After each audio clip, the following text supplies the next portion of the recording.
Аймақ басшысы Нұрлан Уранхаев өткен аптада азаматтарды жеке мәселелері бойынша қабылдады. Онда баспанамен қамту, құқықтық тәртіпті сақтау, тұрғын үйлер салу, аулаларды абаттандыру, білім беру, жер қатынастары, медицина, ауыл шаруашылығына қатысты сауалдар қойылды. Семей қаласының тұрғыны жаңа құрылыс немесе океан шағын аудандарында көкөніс өнімдерін сату үшін жалға сауда нүктелерін беруге көмек сұрады. Оған кәсібін жүргізуге бағыт-бағдар берілді. Тұрғындармен тікелей байланыста бұл өте маңызды, өзекті мәселелерге жедел назар аударып, тиімді шешімдер іздеу қажет. Әрбір тұрғын өз өтінішін ескерусіз қалмай, шешім табатынын білген абзал деді әкім. Қабылдау барысында аймақ басшысы тұрғындардың барлық сауалдарына жан-жақты жауап берді. Аймақ әкімдері мен басқарма басшыларына нақты тапсырмалар жүктеді.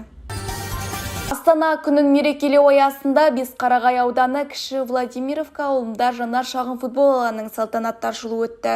Жас спортшыларға арнайы құрал жабдықтар берілді. Бұл олардың спорттық дағдыларын дамытуға қосымша ынталандыру болары сөзсіз. Шара аясында шағын футболдан турнир өтіп, онда облыстың жас спортшылары өз шеберлері мен жетістікке деген жігерлерін көрсетті.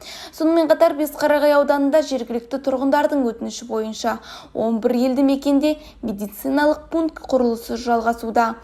Бүгінгі таңда ауданда дене шынықтыру, сауықтыру кешені, дайындық залы, футбол және жаттығу алаңдары бар. 35 спорт нысаны жұмыс істейді. Бассейннің құрылысы 2024 жылы басталған.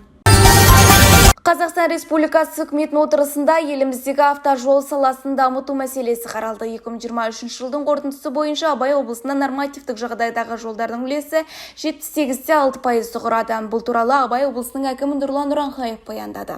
2023-2025 жылдарға арналған республикалық және облыстық бюджеттер арасындағы жалпы сипаттағы трансферттердің көлемі туралы Қазақстан Республикасы заңына сәйкес 2024 жылға облыс үшін бюджет қаражатының ең төменгі көлемі бекітілді. Бұл қаражат облыстық және аудандық маңызы бар жолдарды күрделі және орташа жөндеуге бағытталған. Тағы 24 жоба іске асу жоспарланған. 2024 жылы жергілікті маңызы бар 219 шақырым жөндеу жұмыстарын жүргізу қарастырылған. Оның 75 шақырымы облыстық маңызы бар жолдарға, ал 114 шақырымы аудандық маңызы бар жолдарға жатады. Оқушылар жас академик 2024 жазғы лагерінде білімдерін тереңдетті. Жазғы лагерге ауыл және қалалық мектептерден 100-ге жуық оқушы келді. Олар өздерінің теориялық білімдерін тереңдетіп, практикалық дағдыларын дамытты. Жаратылыстану математикалық бағытты таңдаған оқушылар химия, биологиялық және физика-математика пәндері бойынша топтарда оқыды. Қоғамдық гуманитарлық бағытты таңдағандар қазақ тілі мен әдебиетін, тарих, тілдік курстарда оқып, жобаларды жазу талаптарымен танысты. Қатысушылар облыстық тарихи өлкетану мұражайын және профессор Амантай Исиннің кітапханасын аралады. Лагерлерде көпшілік алдында сөйлеу дағдыларын дамытуға бағытталған спорттық іс-шаралар мен пікірталас тренингтер де ұйымдастырылды.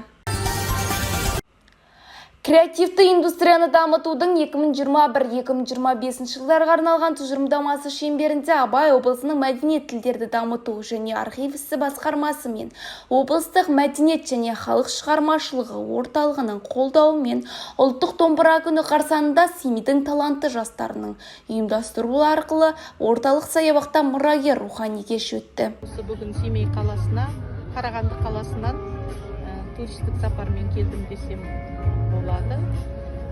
Бүгін осы күні бойы Семей қаласын араладық. Абай музейінде болдық, Мұхтар Әуезов музейінде болдық. Осы адамдармен араласып жатырмыз. Өте көңіл күйіміз керемет. Адамдары да сондай ақ жарқын, көңілдері кең екен. Осы саябақты келіп көрмекші болдық. Домбыра күніне ұйымдастырылып жатқан шараға кездестік, кез болдық, өте қуаныштымыз. Рухани кеште күмбірлеген күйлер ойналып, әуезді әндер шырқалды. Викторикалық сұрақтар қойылып, дұрыс жауап берген көрермендерге бағалы сыйлықтар үлестірілді. Бұл жоба алдағы уақытта да өз жалғасын табатын болады. Қазіргі таңда қала көшелерінде жаңбыр суын тазарту жұмыстары жүргізілуде. Суды тазартуға 14 бірлік вакуумдық ассенизатор, 8 бірлік жылжымалы мотопомпа және 8 бірлік цистерналары бар автомашиналар жұмылдырылған. Қазіргі таңда 7000 текше метрден астам су сорылған. Айта кету керек, коммуналдық қызметтер тек айналма жолдарда ғана емес, сонымен қатар қаланың басқа бөліктерінде де су тазалау жұмыстарын үздіксіз жалғастыруда. Абай облысындағы алдағы Олимпиада ойындарына қатысуға бір жолдама бар. Ол грек-рим күресінің шебері Нұрсұлтан Тұрсыновқа тиесілі. 87 келі салмақ дәрежесінде белдесетін жерлесіміз халықаралық дәрежедегі спорт шебері, әлем чемпионатының 5 орын иегері, Азия чемпионатының 2 дүркін күміс жүлдегері, Токио Олимпиадасының қатысушысы. Бүгінге жаңалықтар легі осындай. Сіздермен бірге болған Сымбат Қайратқызы, Семей таңы.